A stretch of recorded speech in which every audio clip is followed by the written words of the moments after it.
according to SafeNest, a nonprofit here in the Valley which provides emergency shelter, advocacy, and counseling for domestic violence victims, calls are up from about 50 calls a month from the start of the pandemic to well over 500 this past month.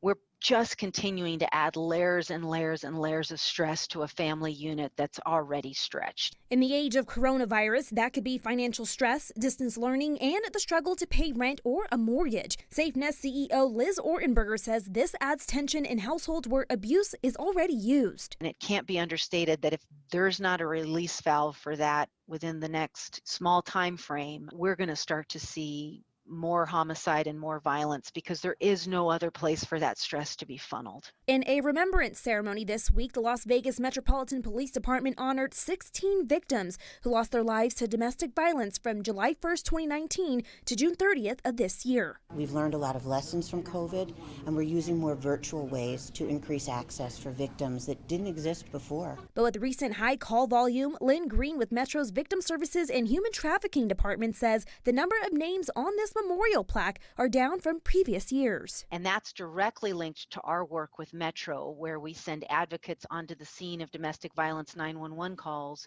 when an arrest is made or there's probable cause for an arrest.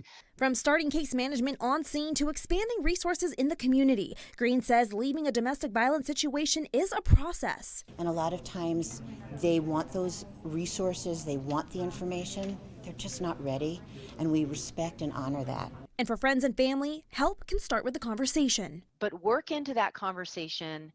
Look, I don't know what's going on in your household. I'm worried. And if you ever need my help, just use the word broccoli twice in a sentence. And I'll know that that means that you need me. They certainly are, Gerard. Now we're outside Meadows Mall here with Asylum and Hotel Fear, and you can see those safety precautions currently in the works. People being in certain pods before they're allowed to go in, all socially distanced, of course, and everyone wearing a mask before they can go inside. But as you can see here, people still having a good time as it is still very scary. Stepping into Fright Ride. You go to clowns, you go to spiders, you go to scarecrows. Isn't an experience for the easily spooked.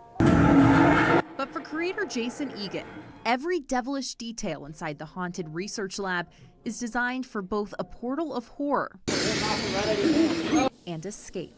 I wanted to mask the fact as much as possible that we're in the middle of a pandemic so that people can feel normal again. His ride-through attraction, one of the few Halloween festivities for people to enjoy this October, as the CDC is advising against most seasonal activities like trick-or-treating and parties. Egan says he wouldn't let COVID-19 cancel Halloween, but insists safety comes before the scare. We have our social distancing dots. With space between actors and guests, along with sanitation and mandatory masks. And at the Meadows Mall parking lot, guests are lining up in socially distanced pods, ready for the terror inside Haunted House's Asylum and Hotel Fear.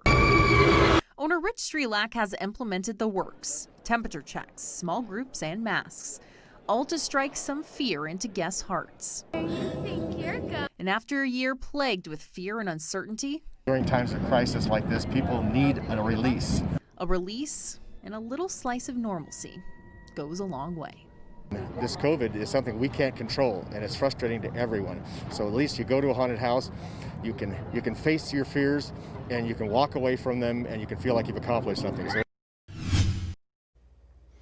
well, local first grader received an extra special welcome home today after undergoing treatment for cancer out in LA. 3, 2, 1.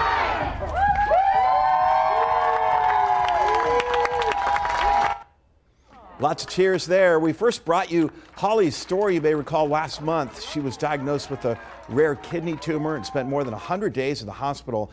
Today, family, friends, and community members gathered outside to welcome her home. Holly's mom says she's happy to be back home with her siblings and looks forward to getting back to her schoolwork. Looking good and welcome home. Thanks for watching, everyone. We'll be back tonight live at 11. Hope to see you then.